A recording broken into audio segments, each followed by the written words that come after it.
Hey everybody, welcome back. This week we are continuing with the Ten Commandments with question number 11 of the new City Catechism. What does God require in the sixth, seventh, and eighth commandments? Now, you may notice I've got a earbud in my ear today. That's because, try as I might, I could not memorize this week's answer. They really packed it in this week, trying to get everything to fit into 52 weeks. It's just too much for me. So if you're trying to memorize these, please don't beat yourself up if you couldn't memorize this week. And if you're still trying, Godspeed. But I'm gonna listen to read this off this week.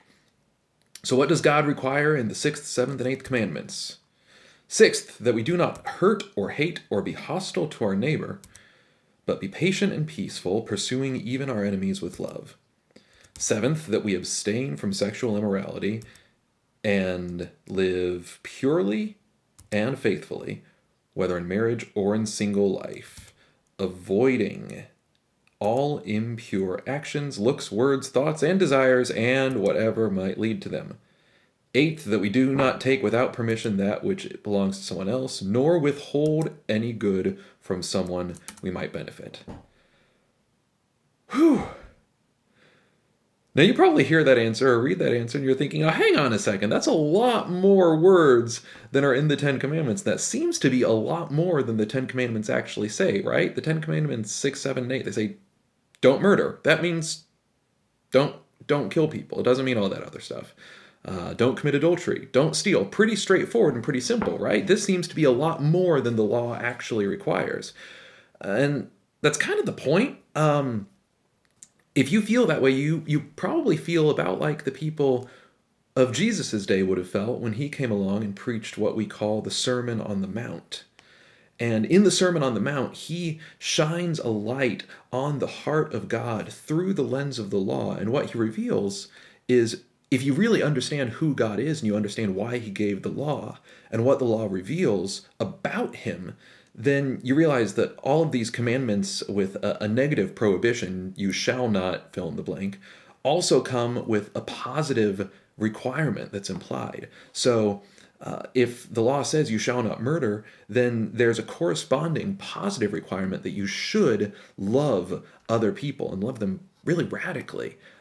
You should not commit adultery. That means there's a positive requirement that we should live sexually pure lives and that we should honor and cherish the boundaries that God has drawn around sex. You shall not steal means we really should live generously. And that's a lot harder. It's a lot easier to just not do the big stuff. But now Jesus tells us in the New Testament, the law is really telling us much more than that. It's showing us a standard of holy living that matches God's character. And so really this is a great example of the two things that the law does, sort of the two sides of the coin of its purpose, and it does both of these really well. It shows us the heart and the character of God and helps us know how to strive to live in a way that reflects his heart and his character, and it shows us how badly we need a savior. Because the more we realize the requirements of the law, the more we realize just how impossible it is for us to ever live up to that standard. And we're going to continue to see more of that as we round out the Ten Commandments and as we continue to look at the function of the law, which ultimately serves to reveal God to us, but even more than that, it shows us how desperately we need a Savior. And we've got to get through that before we can really appreciate the good news, which we're going to get to later in this series of videos. So that's Commandments 6, 7, and 8 in a really big nutshell. As always, if you've got questions, comments, anything like that, leave them below, and I'll see you next time.